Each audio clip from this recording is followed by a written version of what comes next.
അധ്യക്ഷ താഹിരി ഗ്രാമപഞ്ചായത്തിന്റെ പ്രസിഡന്റ് ശ്രീമതി ഷെറീന ബഷീർ, ഏറ്റവും ബഹുമാന്യനായ സ്വാഗതം ആശംസിച്ച ഈ വാർഡിന്റെ മെമ്പർ പ്രിയപ്പെട്ട സുഹൃത്ത് ശ്രീ ഷമീർ, മണ്ഡലം കോൺഗ്രസ് കമ്മിറ്റിയുടെ പ്രസിഡന്റ് പ്രിയപ്പെട്ട ശ്രീ ഇസ്മീൽ ഖാൻ, ബ്ലോക്ക് പഞ്ചായത്ത് മെമ്പർ പ്രിയപ്പെട്ട ശ്രീ ഇക്ബാൽ മാഷ്, ഗ്രാമപഞ്ചായത്തിന്റെ പ്രിയപ്പെട്ട വൈസ് പ്രസിഡന്റ് ശ്രീ സാദിഖ് ബാഷ,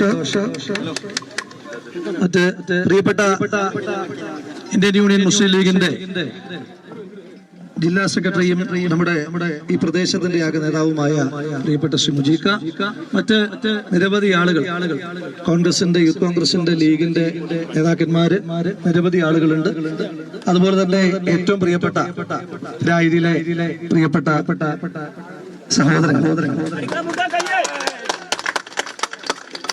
രായിരി എന്ന് കേൾക്കുമ്പോ തന്നെ ചിലർക്ക് ഇന്ന് ഭ്രാന്തളകാണ്, ഒന്നും ചെയ്യാനില്ല. രായിരിയുടെ ആ സ്നേഹം, മതേതരത്വത്തോടുള്ള ആ സ്നേഹം, ഇവരൊക്കെ എത്രയൊക്കെ തുള്ളിച്ചാടിയാലും അതിങ്ങനെ തുടർന്നുകൊണ്ട് തന്നെ തുടർന്നുകൊണ്ടിരിക്കുമെന്നുള്ള കാര്യത്തിൽ ഒരു തർക്കവുമില്ല. രായിരി എണ്ണി കഴിഞ്ഞു, മുനിസിപ്പാലിറ്റി എണ്ണി കഴിയുമ്പോഴും, കണ്ണാടി എണ്ണി കഴിയുമ്പോഴും, മാത്തൂർ എണ്ണി കഴിയുമ്പോഴും എല്ലാം ഐക്യ ജനാധിപത്യ മുന്നണിയുടെ മതേതരത്വത്തെ ചേർത്ത് പിടിക്കുന്ന ആളുകളാണ് ഈ നാട്ടിൽ നിന്ന് കടുത്ത വർഗീയ പ്രചരണങ്ങളെ അതിജീവിച്ചുകൊണ്ട് എല്ലാ കാലത്തും ജയിച്ചു പോയി. നമ്മുടെ മണ്ണിന് ഒരു പ്രത്യേകതയുണ്ട്. അതെല്ലാ കാലത്തും വർഗീയതയെ ചെറുത്ത് തോൽപ്പിച്ച് മതേതരത്വത്തെ ചേർത്ത് പിടിക്കുന്ന നാടാണ്. ആ മതേതരത്വത്തെ ചേർത്ത് പിടിക്കുമ്പോൾ തന്നെ ഈ നാട്ടിൽ വികസനം എത്തിക്കുക എന്നുള്ളത് നമ്മുടെ ഓരോരുത്തരുടെയും ഉത്തരവാദിത്വം. ഞാൻ പാലക്കാടിന്റെ MLA ആകാൻ നിങ്ങൾ ഓരോരുത്തരും ഒരവസരം തന്നതിന് ശേഷം 10 മാസമാകാം. ഈ 10 മാസം കൊണ്ട് MLA ആയി പ്രവർത്തിക്കുവാൻ നിങ്ങൾ തന്ന അവസരത്തിന്റെ അടിസ്ഥാനത്തിൽ ഈ നിയോജകമണ്ഡലത്തിലാകമാനം ഒരുപിടി വികസന പ്രവർത്തനങ്ങൾ നമുക്ക് ഒരുമിച്ച് നടത്തുവാൻ കഴിഞ്ഞിട്ടുണ്ട്. പലപ്പോഴും സംസ്ഥാന സർക്കാർ എന്തുകൊണ്ടൊക്കെയോ പാലക്കാടിന്റെ MLA യോട് പ്രത്യേക ഇഷ്ടമുള്ളത് കൊണ്ടായിരിക്കണം, ബാക്കി എല്ലാ 139 MLA മാർക്കും കൊടുക്കുന്ന ഫണ്ട് ഇവിടെ തരാറില്ല. നവകേരള സദസ്സിന്റെ ഒരു ഫണ്ട് അലോക്കേഷൻ വന്നപ്പോ കേരളത്തിലെ എല്ലാ MLA മാർക്കും ഏറ്റവും ചുരുങ്ങിയത് 7 കോടി രൂപ വീതം കൊടുത്തു. എല്ലാ പാലക്കാട് MLA മാർക്കും കൊടുത്തു. പക്ഷെ പാലക്കാടിന്റെ MLA ക്ക് മാത്രം ആകെ 5 കോടി 10 ലക്ഷം രൂപയാണ്. നമുക്ക് പരാതിയില്ല, പരിഭവങ്ങളില്ല.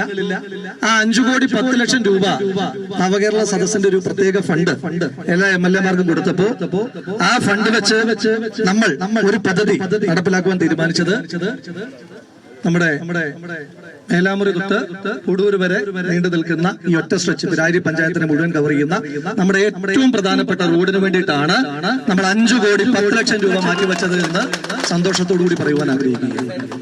ആ 5 കോടി 10 ലക്ഷം രൂപ വെച്ച് നമ്മുടെ പിരാരിയുടെ ഹൃദയഭാഗത്തൂടെ കടന്നു പോകുന്ന ഈ റോഡിന്റെ ഇരുവശങ്ങളും സൗന്ദര്യവൽക്കരിച്ച് അന്താരാഷ്ട്ര നിലവാരത്തിലേക്ക് സൈക്കിൾ ട്രാക്കും അതുപോലെ തന്നെ നടപ്പാതയും അതുപോലെയുള്ള ബ്യൂട്ടിഫിക്കേഷൻ പ്രോസസ് അടക്കമുള്ള കാര്യങ്ങളുമായി 5 കോടി രൂപയ്ക്കാണ് നമ്മളതിനെ സൗന്ദര്യവൽക്കരിക്കുവാനായിട്ട് മുന്നോട്ട് പോകുന്നത്. ഇവിടെ ഒരു MLA ആയി ഐക്യ ജനാധിപത്യ മുന്നണി എനിക്ക് മത്സരിക്കുവാൻ ഒരു അവസരം തന്ന് പാലക്കാട് വന്ന് വോട്ട് ചോദിക്കുമ്പോൾ ഞാൻ കണ്ട ഏറ്റവും പ്രധാനപ്പെട്ട പ്രയാസങ്ങളിൽ ഒന്ന്, കല്യാണങ്ങൾക്കും അതുപോലെ തന്നെ വീടുകളിലെ ഫംഗ്ഷനും ഒക്കെ പോകുമ്പോ സ്വാഭാവികമായിട്ടും പാലക്കാട് ഒരു ഹെഡ്ക്വാർട്ടേഴ്സ് അസംബ്ലി ആയതുകൊണ്ട് ഇവിടുത്തെ ഓഡിറ്റോറിയങ്ങൾക്കൊക്കെ വലിയ റെന്റാണ്. സാധാരണക്കാർക്ക് അവരുടെ മക്കളെ ഒന്ന് വിവാഹം കഴിപ്പിക്കണമെങ്കിൽ, അവരുടെ വീട്ടിലൊരു ഫംഗ്ഷൻ അവരുടെ വീട്ടിലൊരു പ്രധാനപ്പെട്ട ചടങ്ങ് നടത്തണമെങ്കിൽ ഈ ഭീമമായ തുക ഓഡിറ്റോറിയത്തിന് പലപ്പോഴും കൊടുക്കുവാൻ കഴിയാതെ വരും. അങ്ങനെ വരുമ്പോൾ ആ പ്രയാസം വളരെ ആഴത്തുള്ള ബുദ്ധിമുട്ടാണ് എന്ന് മനസ്സിലാക്കിയിട്ട് പാലക്കാട് MLA ആയ ഒരു അവസരം കിട്ടിയാൽ ആദ്യം ചെയ്യുവാൻ ആഗ്രഹിച്ച പദ്ധതികളിലൊന്ന് പാലക്കാട് നിയോജക മണ്ഡലത്തിലെ 3 പഞ്ചായത്തിലും മുനിസിപ്പാലിറ്റിയിലും MLA-യുടെ ഇനിഷ്യേറ്റീവിൽ വളരെ തുച്ഛമായ വാടകയ്ക്ക് റെന്റ് കൊടുക്കുന്ന ഒരു ഓഡിറ്റോറിയം, അത്യാധുനിക സൗകര്യത്തോടു കൂടിയ ഓഡിറ്റോറിയം നിർമ്മിക്കുക എന്നുള്ളതാണ്.